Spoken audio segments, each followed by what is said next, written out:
ఇది ఇలాంటి వాటికి ప్రాంతాలతోటి రాష్ట్రాలతోటి సంబంధం లేదండి. ఇది యా యా దేవుళ్ళకి సంబంధించి అవునవును, ప్రాంతం అదే అని అదే కాదు నేను చెప్తున్నా. అక్కడి నుంచి వచ్చిన వాళ్ళు చాలా గౌరవంగా, చాలా పద్ధతిగా మనం చూస్తాం. వాళ్ళ భాష కానీ మాటల్లో కానీ మనకు కనిపిస్తూ ఉంటుంది. ఇంత ఈ మొత్తం శాంతి రకంగానా? కాముకులుగా ఉంటారండి. ఉత్తరాంధ్రలో అందరూ కూడా శాంతి కాముకులుగా ఉంటారు. ఎస్. అక్కడ ఏ మాత్రం అసలు విశాఖపట్నంలో గొడవలు గోళ్ళు అలాంటివి ఉండకూడదని కోరుకుంటారు. విశాఖపట్నం మాత్రం కాదు, ఉత్తరాంధ్ర కూడా అంతా అలాగే ఉంటుంది.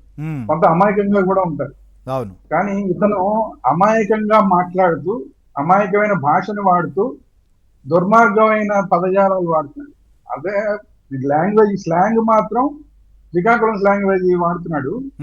శ్రీకాకుళం. కానీ వాడుతున్న దాంట్లో పదాలన్నీ కూడా దుర్మార్గమైన పదాలను వాడుతున్నాడు.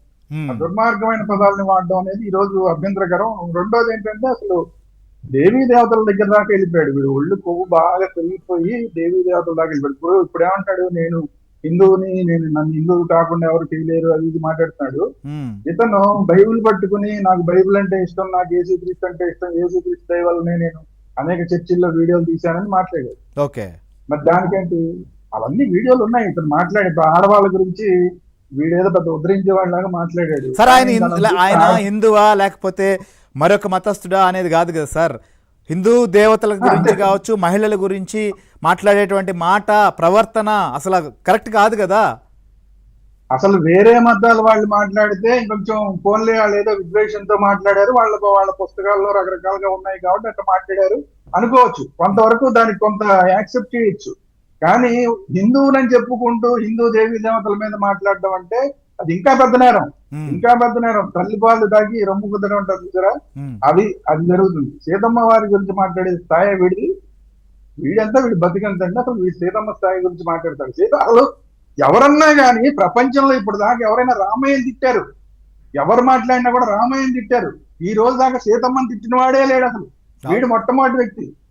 అందరూ రాముడిని కూడా తిట్టారు, ఎందుకంటే సీతమ్మ వారిని అగ్ని ప్రవేశం చేశాడు లేదని సీతమ్మ వారిని అవమానించారని రకరకాలుగా రాముడి గురించి మాట్లాడిన వాళ్ళు చూసాం. కానీ సీతమ్మ తల్లి గురించి మాట్లాడిన మొట్టమొదటి వ్యక్తి. అంటే ఎంత విద్వేషం ఉన్న వాళ్ళైనా సరే, హిందూ మతం మీద విద్వేషం ఉన్న వాళ్ళైనా సరే రాముడి దాకా పరిమితం అయ్యారు తప్ప ఒక మహిళ ఆదిపరాశక్తి లాంటి సీతమ్మ వారి మీద, మహాపతివ్రత మీద మాట్లాడడానికి ఈ రోజు దాకా ఎవరు ధైర్యం చేయాల. అది వేరే మతాల వాళ్ళు కానీ భారతీయుల్లోనే ఉన్న, హిందూ మతంలోనే ఉన్న, కొంచెం సెక్యులర్ గా ఉన్నాం మేము, ఏదైనా తప్పు ఉంటే మాట్లాడతాం, ఇలా మాట్లాడే వాళ్ళు కూడా ఎక్కడా సీతమ్మ వారి గురించి మాట్లాడాలి. ఈ మొట్టమొదటి వీడు సీతమ్మ గురించి మాట్లాడిన మొట్టమొదటి వ్యక్తి.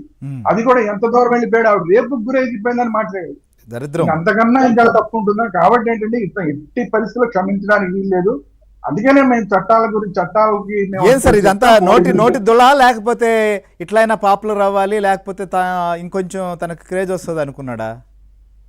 అంటే ఈ సమస్య ఏంటంటే మన వాళ్ళలోనండి, మన సబ్స్క్రైబర్లోనే ఉందండి. ఇతనికి మొన్న కూడా నేను చూసాను, అందరూ లేడీస్ వచ్చి మాట్లాడితేనే నేను మాట్లాడతా అంటే కూడా చాలా మంది లేడీస్ వచ్చి మాట్లాడుతున్నారు ఇతనితో.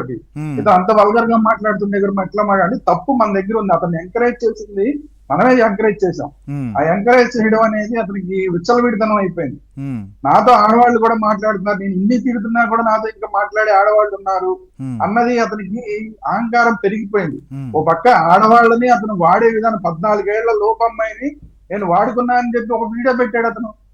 అంటే వీడు అలా వాడుకున్నాడు అంటే రేప్ చేసినట్టు లెక్క. అంతేగా. వీడు ఇంకొక అసలు సీతమ్మ వారి గురించి మాట్లాడతాడండి వీడు.